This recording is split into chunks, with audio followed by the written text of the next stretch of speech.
반갑습니다. 우시 아줌마입니다. 네이버 통합 검색 PC편 계속 알아보고 있는데, 음, 앞에서는 비싼 키워드에서는 어떻게 마케팅하고, 안 비싸거나 혹은 정보성 키워드는 어떻게 마케팅해야 되는지 알아봤습니다. 자, 이제 파워링크 전략에 대해서 한번 말씀을 드리도록 하겠습니다. 아, 물론, 제 파워링크는 저보다 훨씬 더 전문가 분들이 있기 때문에 제가 여기서 막 번데기 앞에서 주름 잡듯이 막 이렇게 얘기는 하는 건 아니고요. 제가 이제 일반적으로 알고 있고 제가 테스트를 했을 때 그런 팁 중심으로 한번 설명해 드리도록 하겠습니다. 뭐 예를 들면 입찰 전략, 어떤 키워드 문구가 어떻고 저쩌고 막 이런 되게 디테일하고 이런 부분들은 광고 대행사나 혹은 이쪽 전문가 분들의 어떤 정보들을 찾아보시는 게 훨씬 더 좋고, 저는 일반적으로 개인 사업자로 저의 경험을 중심으로 말씀을 드린다라는 전제를 깔고 말씀을 드리도록 하겠습니다. 자, 파워링크. 그리고 파워링크를 보시면서 같이 보셔야 되는 게 비즈 사이트입니다. 파워 컨텐츠는 다음에 한번 다시 말씀을 드리겠습니다. 지금 미국 어학연수는 파워 컨텐츠가 있기 때문에 헷갈리실 것 같아서 제가 키워드를 한번 바꿔보겠습니다.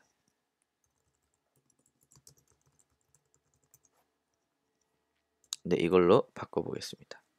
자, 양악수술로 바뀌었을 때 일단 광고가 이렇게 쭉 나옵니다. 앞서 말씀드렸듯이 비싼 키워드일수록 키워드 광고가 도배하는 게 많다라는 얘기를 드렸죠. 자, 그렇다면 이곳에 여러분들 몇 위에 노출시키는 게 유리할까요? 일반적으로 이거는 이제 마케트의 성향이겠지만 4위, 5위, 6위, 7위에 위치를 하는 게 더 낫다라고 얘기를 합니다. 왜냐하면은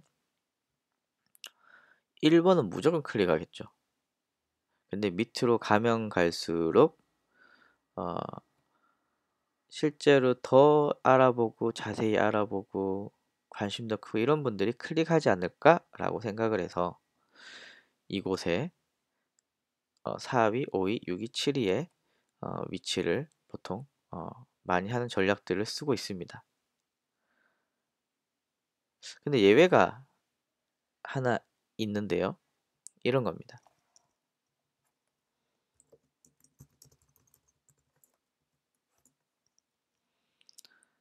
라고 치면요. 뭐 엄청 이렇게 많지만 이 11번가 G마켓 등의 큰 업체들이 가져가는 트래픽이 상당합니다.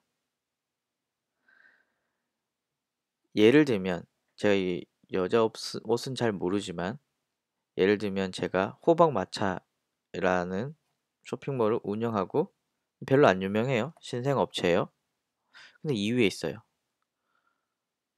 클릭도 일어나겠죠. 그런데 고객이 실제로 많이 택하고 구매에 효과가 있는 것은 이런 대형 쇼핑몰입니다.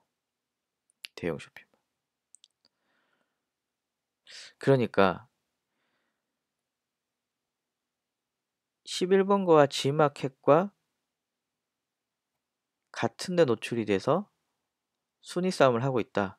효율이 떨어지죠. 왜냐하면 고객들은 다 G마켓이나 11번가로 클릭할 확률이 크고요. 설령 이런 곳에 클릭을 했다 하더라도 구매보다는 이런 게 있네. 이런 정도가 많기 때문입니다. 자, 또 하나. 제가 여성 옷은 잘 모르지만 뭐 리팝 뭐 이런 업체는 되게 유명하다고 알고 있거든요. 에바 주니 뭐 이런데. 그러면은 이건 꽤 브랜드가 인지도가 세잖아요. 근데 여기 생판 처음 보는 예를 들면 오시 아줌마 쇼핑몰이 떠 있다라고 하면 설령 클릭을 하더라도 구매는 이곳에서 더 많이 일어날 확률이 큽니다. 이게 제가 여기서 말씀드리는 건 대형 브랜드와의 어떤 경쟁에서 여러분들이 키워드 광고, 특히 키워드 광고에서 어, 승리를 하기 위해서는 굉장한 차별력이 아니면 일반적으로 다 실패합니다. 그냥 고객들은 클릭하고 마는 거죠. 실제로 구매는 브랜드가 큰 업체에서 대부분 구매를 하는 경향이 큽니다. 그래서 여러분들이 좀 전략적으로 고민을 해 보셔야겠죠. 내가 신생업체야. 근데 11번가나 지마켓이나 리팝이랑 같이 노출시켜서 경쟁을 한다. 효과 없습니다. 네, 그래서 키워드 광고하실 때는 이런 것들 좀 확인을 하실 필요가 있고요. 자, 또 하나는 입찰가 경쟁인데요. 당연히 1위부터 10위까지 그리고 10위부터 15위까지 입찰 순위가 있는데 당연히 1위가 제일 비싸고 15위가 제일 싸겠죠. 뭐 더보기 누르면 더 이제 예, 광고한 업체들이 나오는데 이때 중요한 것은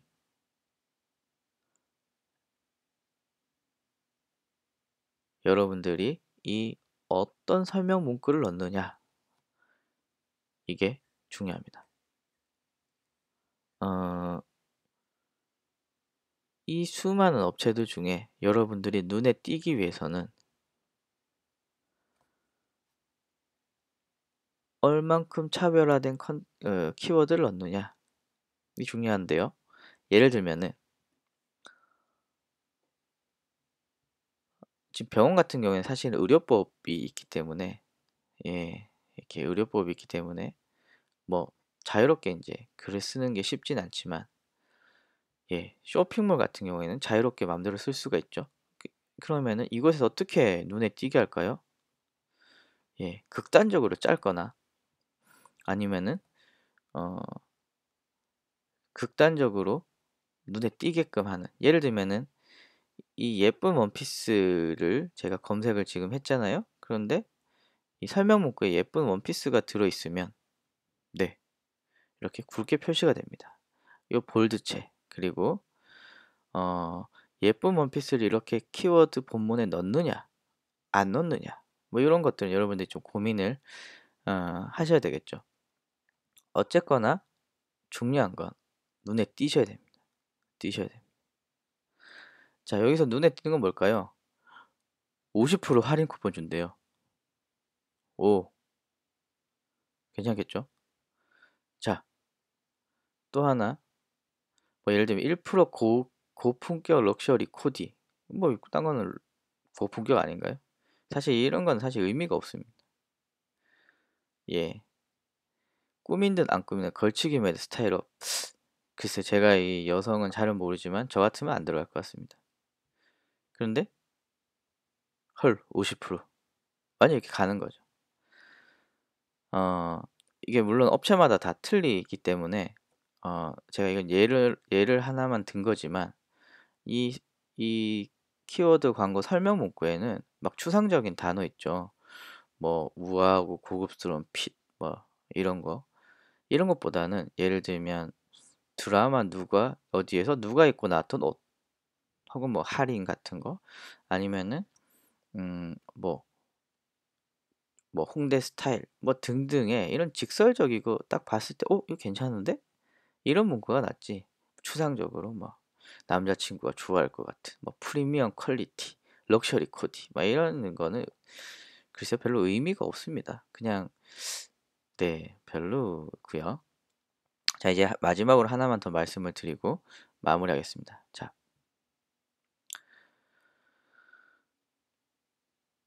아까 원피스보다 좀 더 비상업적이라고 보는 키워드는 그러니까 조회수가 적다, 경쟁이 더 심하다, 덜 심하다라는 게 예쁜 원피스고요. 예쁜 원피스보다 경쟁이 덜 심할 것 같은 건 20대 원피스죠.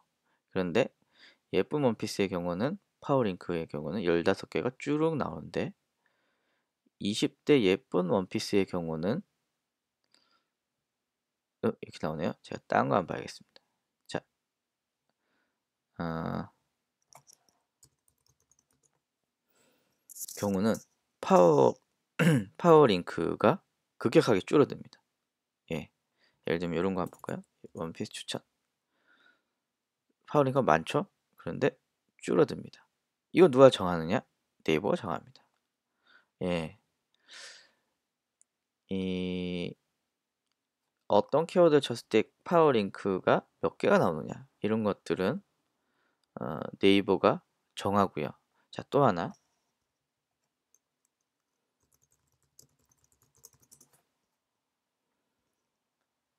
제가 다른 거 한번 볼게요. 지금 적절한 키워드를 찾고 있는데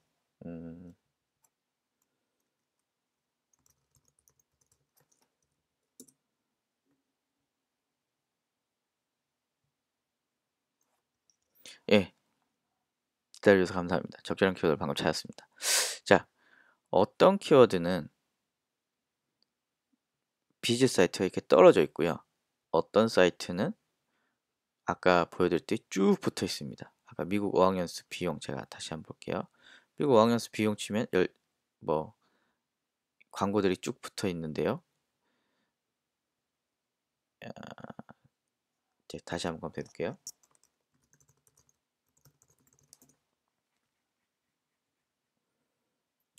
예. 자, 미국 어학연수 하라고 한다면 파워 컨텐츠를 제외하고라도 15개 키워드 광고가 쭉 붙어 있습니다. 그런데 하와이의 경우는 10개 떨어져 있고 이게 보입니다. B사이트에 보입니다. 이것도 네이버 마음입니다. 네이버 알아서 이제 제가 전제는 어떻게 하면 돈을 많이 벌까에 집중이 돼 있는 거고요. 다만 여러분들이 입찰을 하실 때 좀 고민하셔야 되는 게 아까 3개 나왔던 키워드 있죠. 그거는 3위와 4위의 입찰 가격 차가 굉장히 큽니다. 왜냐하면 3위는 통합 검색에 노출이 되고 4위는 노출이 안 되니까. 자, 또 하나 이 경우는 10위와 11위의 입찰 가격이 굉장히 큽니다. 네. 그래서 여러분들이 키워드 광고를 하실 때는 나는 내가 지금 검색하는 키워드가 어떤 형태로 지금 돼 있는지, 그래서 입찰 가격 전략은 어떻게 해야 되는지 이런 것들을 확인하실 필요가 있습니다. 제가 키워드 광고에 대해서 이 정도 말씀을 드렸는데요. 물론 여러분들이 아까 말씀드렸듯이 미국 어학연수라던가 원피스 관련된 이런 키워드를 여러분들이 막 직접, 물론 큰 업체고 직원이 있으시면 모르시겠지만 저처럼 이 작은 업체의 경우는 이걸 막 직접 하는 건 사실 쉽지가 않습니다. 그래서 경쟁 업체들을 분석하고 또 키워드 문구를 어떻게 잡고 이런 거는 이제 키워드 광고 에이전시와 같이 이제 진행하는 경우가 많은데, 이럴 때 제가 방금 말씀드렸던 거를 좀 머리에 두시고 좀 대화를 하시거나 전략을 짜신다면은 좀 보다 효율적으로 그분들과 이야기하고 효과를 낼 수가 있습니다. 그런데 제가 누누이 말씀드리지만 광고주가 뭣도 모르고 완전 숙맥이다 라고 하면은 광고 대행사에게 부득불하게 피해를 볼 수밖에 없습니다. 예를 들면 이거 얘기해도 광고주는 반응 없고, 이거 얘기해도 뭐 반응 없고, 이것도 좋고 저것도 좋고, 이렇게 되면은 광고 대행사가 그냥 그렇게 합니다. 그래서 이런 부분들은 여러분들이 좀 잘 알아 놓으셔야 적절하게 대응을 할 수 있을 듯 합니다. 감사합니다.